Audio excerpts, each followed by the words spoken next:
नमस्कार दोस्तों, मैं विजय तिवारी। स्वागत है आपका हमारे YouTube channel the books society में, जहां हम आज की क्लास में सब्जेक्ट कोड BSOS 184 के चैप्टर नंबर 5 की चर्चा करेंगे।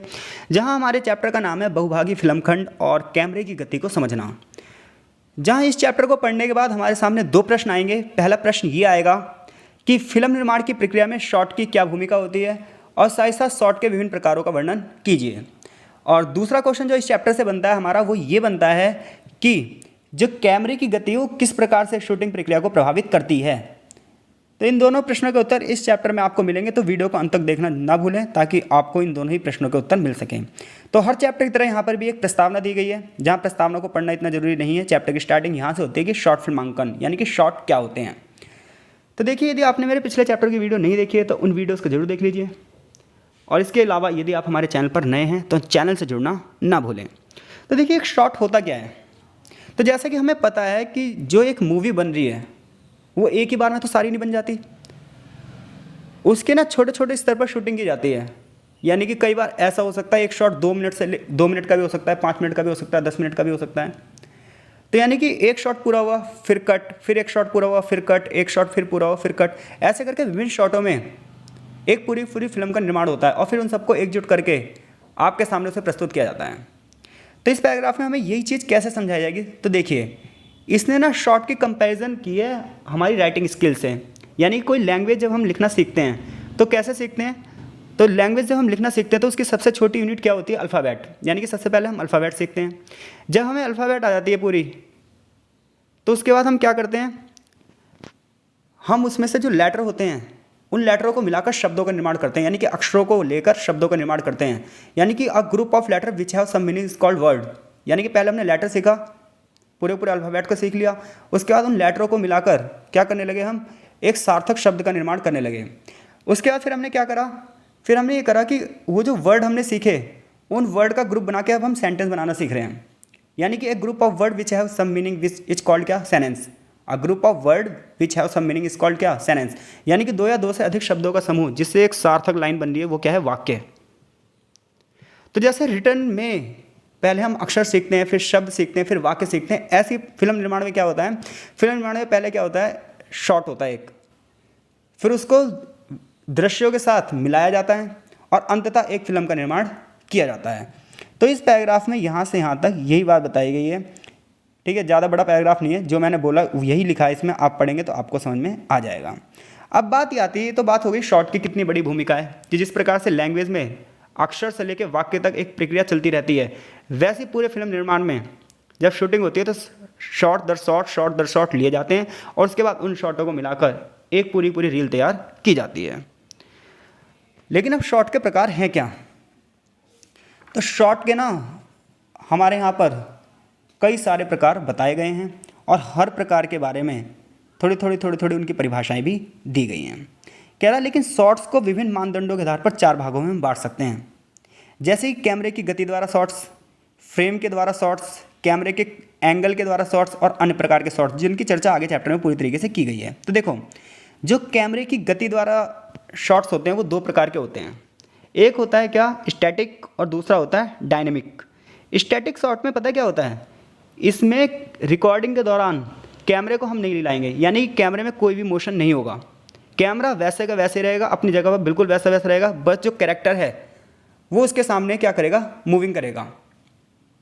यानी कैरेक्टर अपनी एक्टिंग करेगा, हमें कैमरे को हटाने की बिल्कुल भी ज़रूरत नहीं है। कैमरा एक ही जगह है, तो कौन सा शॉट होगा, स्टैटिक शॉट, यानी कि स्थैतिक। हिंदी में स्थैतिक और इंग्लिश में स्टैटिक।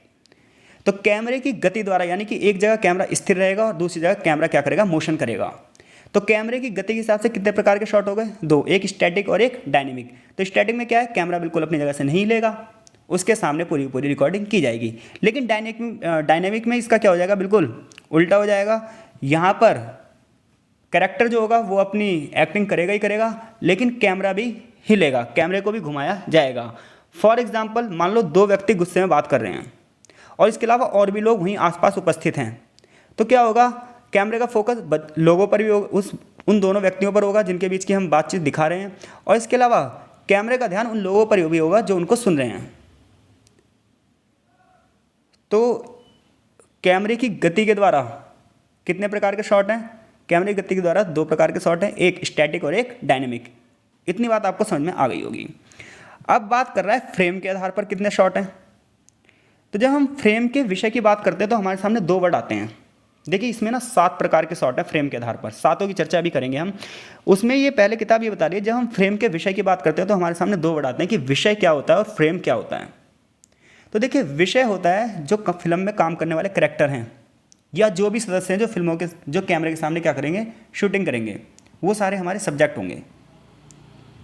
लेकिन फ्रेम क्या होगा, तो फ्रेम भी आपने डेफिनेटली सुना होगा कि जितनी चीज़ हमें कैमरे में रखनी है उसका एक फ्रेम सेट करेंगे और बाकी चीज़ों को वहाँ से हटा देंगे। यानी कि जहाँ पर शूटिंग होगी वहाँ पर बहुत सारी चीज़ें होंगी, लेकिन फ्रेम में कितनी चीज़ें लेनी हैं इस चीज़ को देखा जाएगा।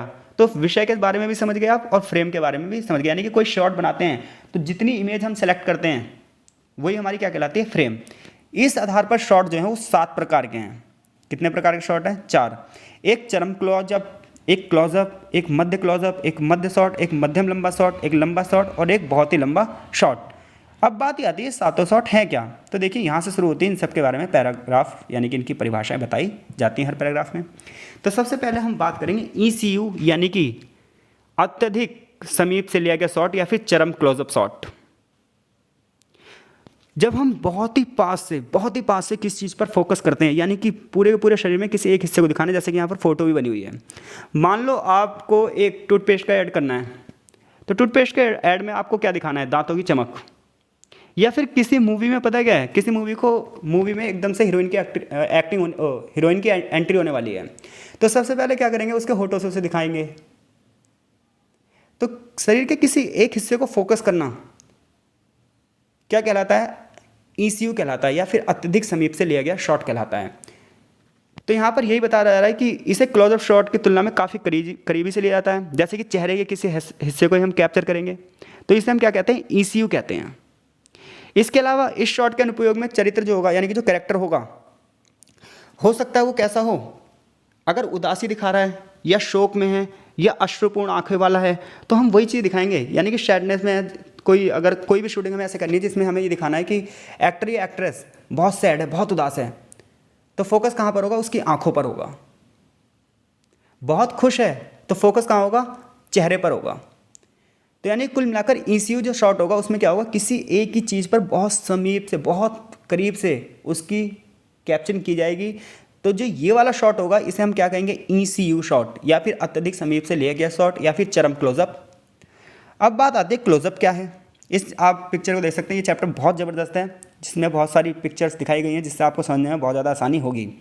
और इसके साथ साथ यदि आप अपनी पिक वगैरह लेते हैं तो आपको ये पता चल जाएगा कि अब आपने कौन सा शॉट लिया है। दूसरा शॉट है CU यानी कि बहुत ही समीप से लिया गया शॉट। इसमें क्या होगा, देखिए उसमें चेहरे के किसी हिस्से की बात करी हमने या कि बॉडी के किसी हिस्से की बात करी, लेकिन यहाँ पर पूरा चेहरा होगा। इसमें पूरे चेहरे को कैप्चर किया जाएगा, पूरे के पूरे फ्रेम में चेहरा दिखाया जाएगा। यानी कि एक पासपोर्ट साइज फोटो टाइप का होगा ये, जिसमें चेहरे की फीलिंग दिखाने की कोशिश की जाएगी। जितने भी अभिनेता होंगे, जितने भी अभिनेत्रियाँ होंगी, ये अपने हाव भाव चेहरे से प्रकट करेंगे। तो यानी कि गर्दन तक अगर आपका शॉट लिया जा रहा है तो कौन सा शॉट होगा, CU। इसमें इमोशंस दिखाए जाएंगे, फीलिंग दिखाई जाएगी। तीसरा होगा मध्यम क्लोजअप शॉट। मध्यम क्लोजअप शॉट की अगर हम बात करें, अब ये थोड़ा सा और नीचे तक हो जाएगा, यानी कि लगभग चेस्ट तक आ जाएगा। इसमें क्या होगा कि सीने से निचले हिस्से तक फ्रेम में लाया जाएगा। इस शॉट को हम हेड एंड शोल्डर शॉट भी कहते हैं क्योंकि ये सिर और कंधे दोनों को कैप्चर करता है। इसमें क्या होता है, इसमें हम ये दिखाते हैं जो हमारा कैरेक्टर है वो किसी स्थिति या घटना को किस प्रकार से अनुभव कर रहा है, किस प्रकार से उसके प्रति अपनी प्रतिक्रिया दे रहा है, किस प्रकार की फीलिंग वो अपनी बॉडी लैंग्वेज में दिखा रहा है। तो कितने प्रकार के शॉट पढ़े अभी तक हमने, 3 प्रकार के शॉट। पहला ECU यानी कि अत्यधिक समीप से लिया गया शॉट जिसमें हम एक ही चीज़ को दिखा रहे हैं। दूसरा समीप से लिया गया शॉट जिसमें हम चेहरे तक दिखा रहे हैं। मध्यम क्लोजअप शॉट जो कि हम चेस्ट तक लगभग जा रहे हैं। और फिर आता है मीडियम शॉट। मीडियम शॉट में क्या होगा कि हम लगभग कमर तक, कैरेक्टर के कमर तक को शूट करेंगे। इसे मिड शॉट भी कहा जाता है। फिर आता है कौन सा, medium long shot. Medium long shot में क्या होगा, अब ये घुटने तक चली जाएगी फोटो। इसमें जो कैरेक्टर है वो घुटनों के ठीक ऊपर से फ्रेम में आना चाहिए, यानी कि लगभग शरीर का 3/4 भाग, 3/4 शॉट, इसे इसलिए 3/4 शॉट भी कहा जाता है। इसमें जो हमारा करेक्टर होगा उसकी पूरी पूरी गतिविधियाँ इससे हमें पता चलेंगी। और आगे छठे नंबर पे जो है वो लॉन्ग शॉट है।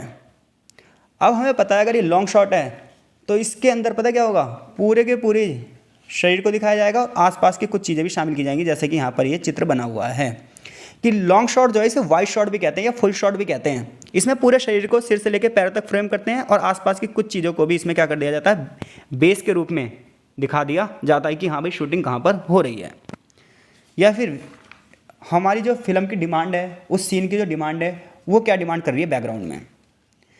अगला है extreme long shot. Extreme long shot में पता क्या होगा, कैरेक्टर पर हम ध्यान नहीं दे रहे हैं, हम किस पे ध्यान दे रहे हैं, लोकेशन पर, यानी कि सिर्फ हमें लोकेशन दिखानी है, तो हम उस शॉट को क्या कहेंगे, एक्सट्रीम लॉन्ग शॉट, जिसमें आसपास की सारी चीज़ें आएंगी। कैरेक्टर उतना ज़्यादा वैल्यूएबल इस शॉट में नहीं होता।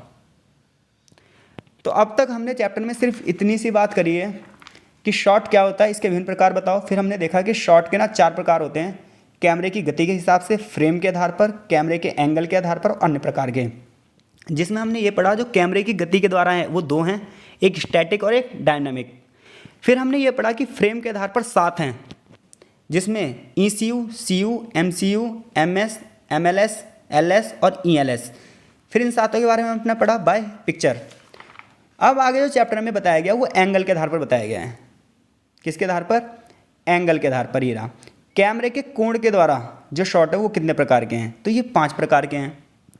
एक आई लेवल का शॉट है, एक हाई एंगल का शॉट है, एक लो एंगल का शॉट है, एक बर्ड आई व्यू शॉट है और एक बर्म आई व्यू शॉट है। तो देखिए कैमरे के एंगल के आधार पर शॉट होता क्या है, यानी कैमरे को आप कितनी डिग्री पर घुमा के पिक ले रहे हो। कई बार हम ऊपर से पिक ले रहे हैं, कई बार हम बिल्कुल कैमरा ज़मीन पर रखकर पिक ले रहे हैं, तो कैमरे का एंगल बन क्या रहा है। तो जो इस टाइप की जो पिक ले रहे हैं, इस टाइप से जो वीडियो रिकॉर्ड कर रहे हैं, उसे हम क्या कहेंगे, कैमरे के एंगल की भूमिका है इस वाले शॉट में, कि कैमरा कितनी डिग्री घूम रहा है। तो इस आधार पर 5 प्रकार के शॉट बताए गए हैं। पहला है आई लेवल शॉट। जितने भी पिक अभी तक हमने देखे हैं 7 के 7, वो सारी आई लेवल शॉट का एग्जाम्पल हैं।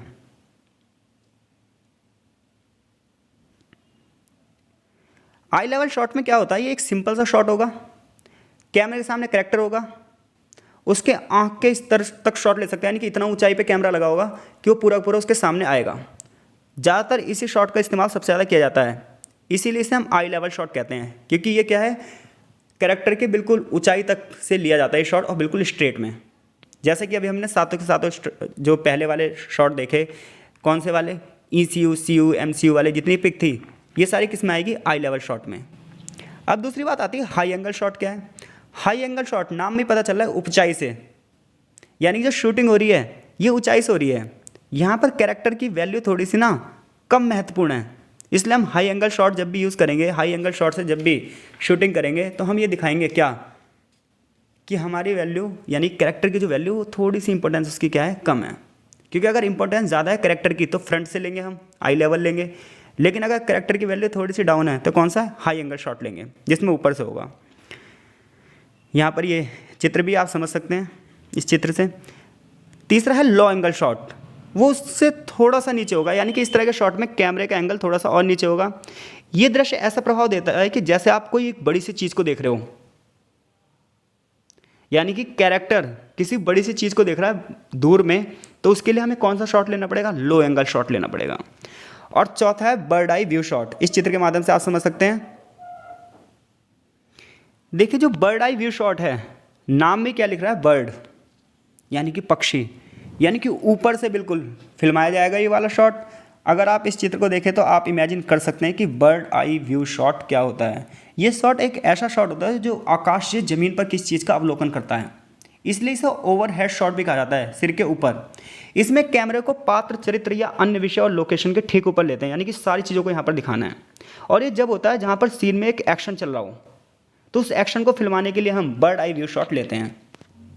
अगला आता है वर्म आई व्यू शॉट।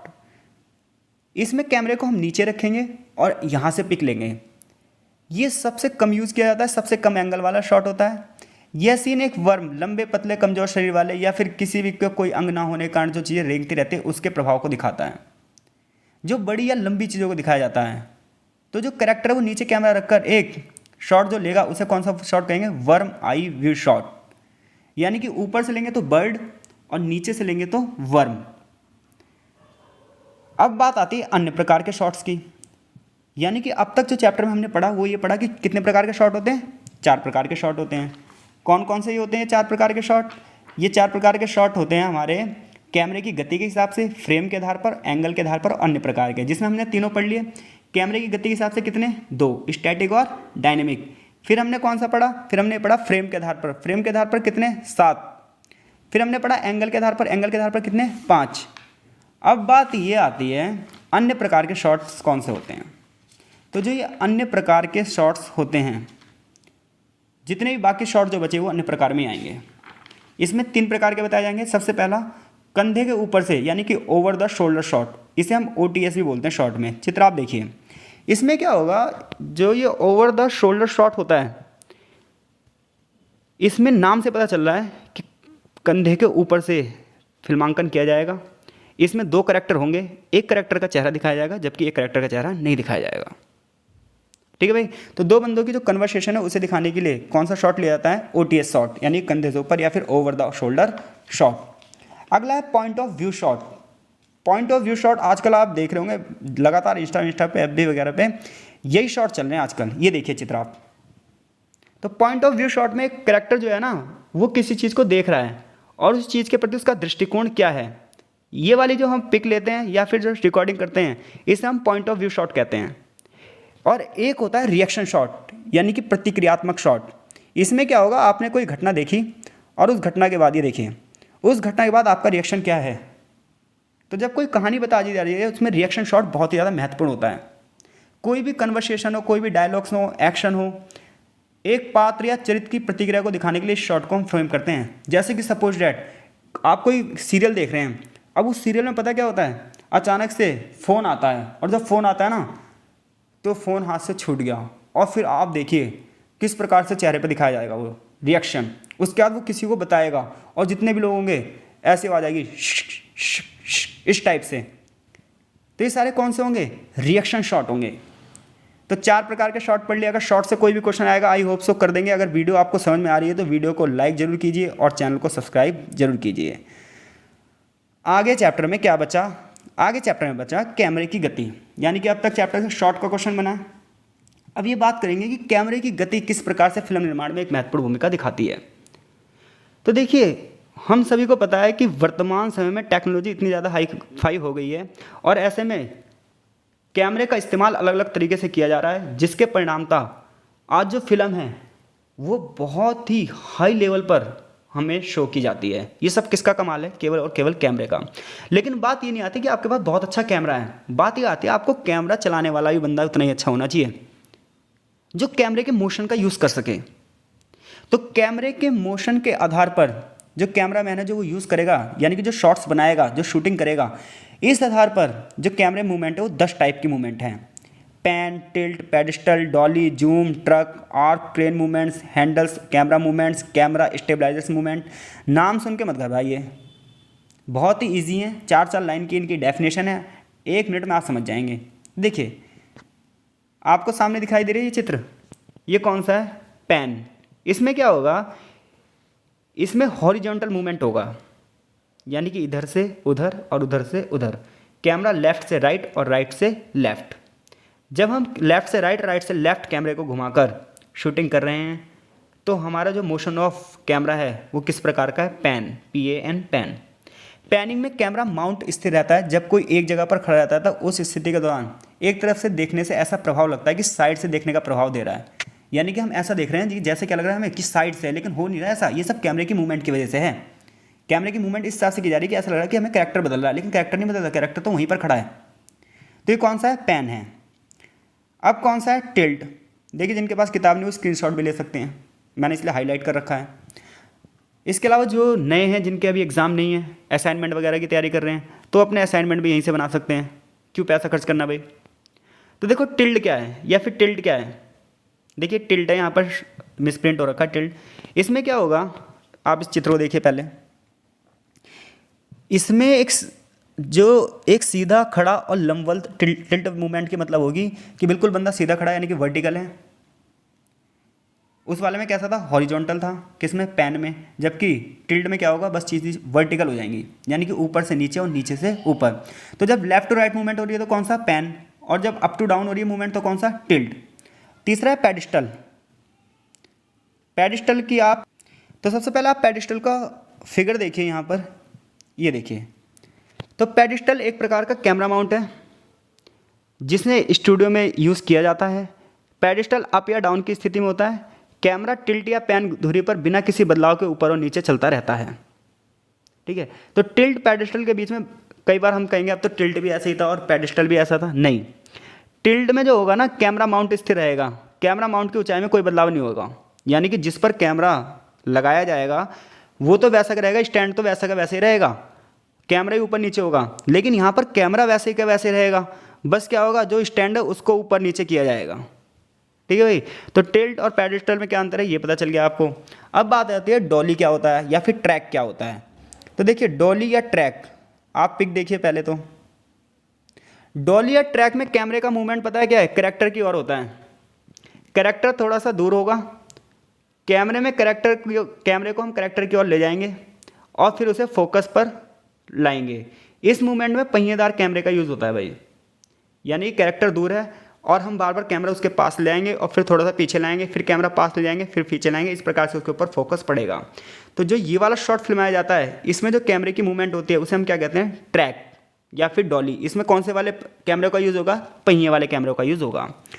अगला वाला आप सभी जानते हैं, जूम। तो आज जो टेक्नोलॉजी है उसमें क्या होता है, कैमरे का मूवमेंट नहीं होता, सिर्फ हम स्क्रीन का मूवमेंट करते हैं।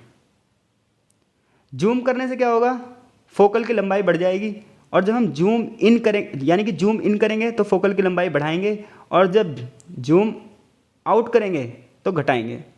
मुझे ऐसा लगता है आपकी किताब थोड़ा सा मिसप्रिंट कर रही है। जब हम जूम इन करते हैं तो क्या होता है, एंगल कम हो जाता है। जब हम जूम करते हैं तो चीज़ें बड़ी हो जाती हैं। हम सभी जानते हैं जब हम कैमरा यूज़ करते हैं हम कहते हैं जूम कर दे भाई, जूम कर दे। एक 1.5 फिर 2, 2.5, 3 ऐसे कर करके आपके कैमरे की क्वालिटी के हिसाब से है। ठीक है, तो जूम करेंगे तो पिक्चर क्या होगी, बड़ी होगी, और जूम इन करेंगे तो पिक्चर क्या हो जाएगी, छोटी हो जाएगी। तो किताब में मिसप्रिंट हो सकते हैं, कोई इतनी बड़ी बात नहीं है। तो ये जूम वाला आपको पता ही है। छठा है ट्रक। छठा कौन सा है, ट्रक। तो डॉली की तरह ट्रक भी एक कैमरा मूवमेंट होता है। इसमें भी पहिएदार कैमरे के यूज़ किया जाता है, लेकिन इसमें क्या होता है, इसमें कैमरा साइड में ले जाते हैं, आसपास या बगल में घुमाते रहते हैं। यानी कि डॉली में तो आमने सामने ले जा रहे थे बस, लेकिन यहाँ पर पता है क्या होगा, ट्रक मूवमेंट में उसके चारों ओर घुमाएंगे, इतना अंतर होता है बस। और फिर अगला है 7वें नंबर पे आर्क। आर्क की भी पिक्चर देख लीजिए आप, यानी कि एक आर्क टाइप की शेप बनेगी। जब हम कैमरे को घुमावदार रास्ते पर ट्रक करेंगे यानी घुमाएंगे तो उसे क्या बोलेंगे हम, आर्क बन रहा है। एक आर्क मूवमेंट दाएं से बाएं की तरफ बनेगा।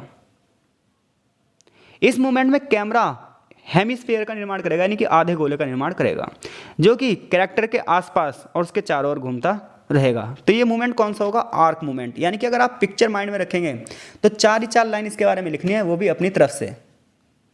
आगे है क्रेन मूवमेंट। अब देखिए आप समझ ही गए होंगे क्रेन मूवमेंट क्या है। इसमें क्या होगा, किस चीज़ को उड़ता हुआ दिखा रहे हैं, ठीक है, या फिर क्या होगा, इसमें इस प्रकार के टूल्स का यूज़ किया जाएगा कि कैमरा ना, जैसे आजकल मैच वगैरह, जो अगर कोई बंदा मैच वगैरह देख रहा है तो उसमें देखे हो कि ऊपर से ना कैमरे को ऐसे दिखाया जाता है, तो वो जो मूवमेंट होता है ना उसे क्रेन मूवमेंट कहते हैं। तो यहाँ पर बताया गया कि फिल्म मेकिंग या प्रोफेशनल वीडियो में आजकल क्रेन का अक्सर यूज़ किया जा रहा है। क्रेन एक तरीके का टूल है जिसमें एक लंबी भुजा होगी और उस पर कैमरा लगा देंगे, फिर हम कई प्रकार से मूवमेंट करेंगे। फिर हम उसमें जो कई प्रकार की मूवमेंट करेंगे रिमोट कंट्रोल की मदद से करेंगे, यानी कि इसे एक हाई टेक्नोलॉजी चीज़ कही जाएगी। छोटी क्रेन को हम जिब कहते हैं। ठीक है भाई, छोटी क्रेन को क्या कहेंगे, जिब। 9वां है हेड होल्ड कैमरा मूवमेंट। कौन सा भाई, हेड होल्ड कैमरा मूवमेंट। इसमें क्या होता है, तो हेड होल्ड कैमरा मूवमेंट में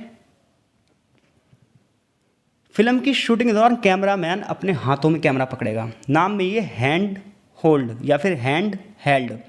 इसमें क्या होगा, कैमरामैन अपने हाथों में कैमरा पकड़ेगा। पहले ऐसी सारी शूटिंग होती थी, अब भी होती है। इसमें हैंड हेल्ड कैमरा शूट करने में कैमरा तिपाई या अन्य किसी कैमरा माउंट पर नहीं लगाया जाता, यानी कि हमें किसी भी स्टैंड वगैरह की ज़रूरत नहीं पड़ती है। बंदा हाथ, जैसे शादियों में शूटिंग हो रही है, ठीक है, तो इस टाइप की। इसमें कैमरे मूवमेंट में किसी शॉट को मूवमेंट हेतु शॉर्ट करने में बहुत ज़्यादा सुगमता मिल जाती है। इससे काफ़ी झटके, धक्के, कपकपी और हलचल होती है। जैसे समाचार इकट्ठा कर रहे हैं आप, प्रसारण कर रहे हैं, उन सब में क्या होता है, जितने भी न्यूज़ एंकर हैं, इस दौरान जो उनका कैमरामैन होता है वो इसी प्रकार के यूज़ करता है। कौन सा? Hand held. और आगे है कैमरा स्टेबलाइजर्स मूवमेंट।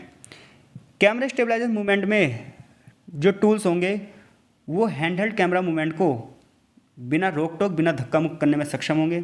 साधारण से लेकर कॉम्प्लेक्स और संयुक्त से लेकर पेचीदा तक ये हो सकते हैं। कौन से?